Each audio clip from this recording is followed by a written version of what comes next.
Morning students. Today we will see the properties of water. First let us see the physical properties of water.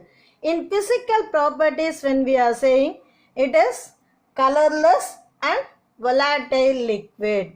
Colorless means without color. Volatile means vaporizable liquid. Okay. Moreover, this hydrogen bonding, it plays a key role in this water molecule. Because of hydrogen bonding only, it has high melting point as well as high boiling point. See this hydrogen bonding point, it is very important. Due to hydrogen bonding, water is having high melting as well as high boiling point. Okay. Now let us see the chemical properties of water. When we are saying about this chemical properties of water, first we are taking sodium. Sodium actually it belongs to group 1 elements, that is alkali metals. Alkali metals when we are saying actually it decomposes water even if it is in cold condition. So sodium it is ready to react with water even in cold condition. Cold water also it is capable to react. Okay. Whenever metals dissolve in water, it liberates hydrogen. Is it clear? Next we are taking barium. Barium belongs to group 2 elements, that is alkaline earth metal. It will react in the same manner, but vigorousness when we are comparing, sodium is more vigorous than barium. Okay. Here this hydroxides are formed, that is less soluble. Sodium hydroxide is more soluble in water, whereas barium hydroxide compared to sodium hydroxide, it is less soluble. Is it clear?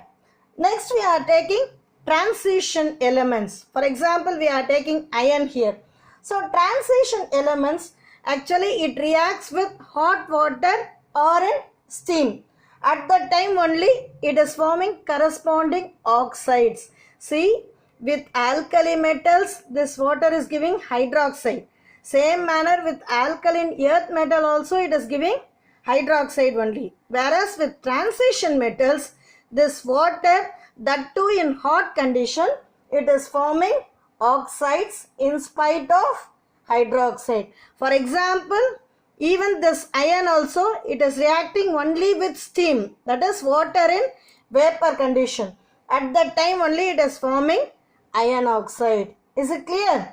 Now we are saying about lead and copper. This lead and copper decompose the water once when we are heating. Next when we are taking this silver, gold, mercury, this platinum, that doesn't have effect on water itself. Water when it is reacting with water, it is having no action at all. Clear? In elemental form, here we are taking metals. Next transition element we saw. Now we are saying about non-metals. In elemental form, this non-metal, it doesn't react with the water. Carbon, sulfur, this is best non-metal. Okay. But when we are saying about water gas reaction, when coke is passed over steam, at that time it is forming carbon monoxide and hydrogen, which we are saying it as water gas. That you already read. You may remember that. But at that time water it is in steam condition. Clear? On the other hand, when we are taking this halogens, chlorine with water. Chlorine with water, it is giving acidic solution, hydrochloric acid as well as hypochlorous acid. Okay. When we are saying about chlorine, it is giving hydrochloric acid as well as hypochlorous acid we said. That is responsible for the antibacterial action of chlorine water. That is bleaching powder we are saying, no? That bleaching action, it is due to the formation of this. This point alone, it is very important. While watching this video, underline that line. Okay. Fluorine when we are taking, that will react differently with this water. So that it is forming oxygen. That is, it liberates oxygen. Clear?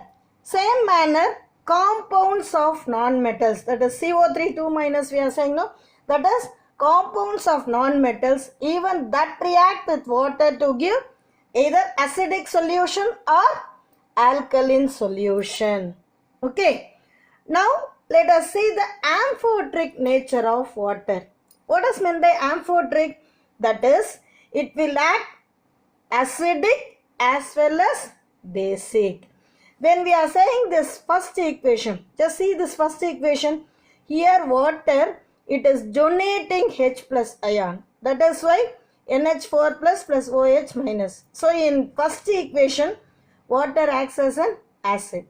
In second equation, this water, it is accepting hydrogen from the chlorine. Okay. That is why in second equation, water acts as a base. So it shows the amphoteric nature of water. Clear? This water, actually it is dissolving ionic compounds.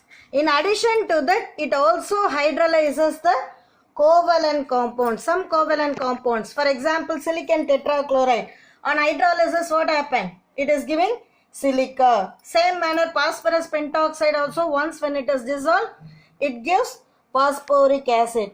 Even many salts, it is forming from aqueous solution. Salts which is crystallized from the aqueous solution, that is forming hydrated salts. Okay, so the water in this hydrated salts, that is only forming either coordinate bond or just present in the interstitial positions of crystal. See, interstitial position means in between. Suppose when crystals are arranged in a proper manner, in between if some other things are inserted, that is what we are saying it as interstitial position. So, water in the hydrated salt, it is either forming this kind of coordinate bond or else just present in the interstitial position of crystals. For example, here it is hexaqua chromium chloride. See, this you will study in detail in 12th standard. Just I am saying the name, hexaqua chromium chloride. Actually, all 6 molecules, that is forming coordinate bond here. Okay, whereas in case of this barium chloride with 2 moles of water, here both the water molecules are present in the interstitial positions. Okay, in this copper sulfate with 5 molecules of water is given, no?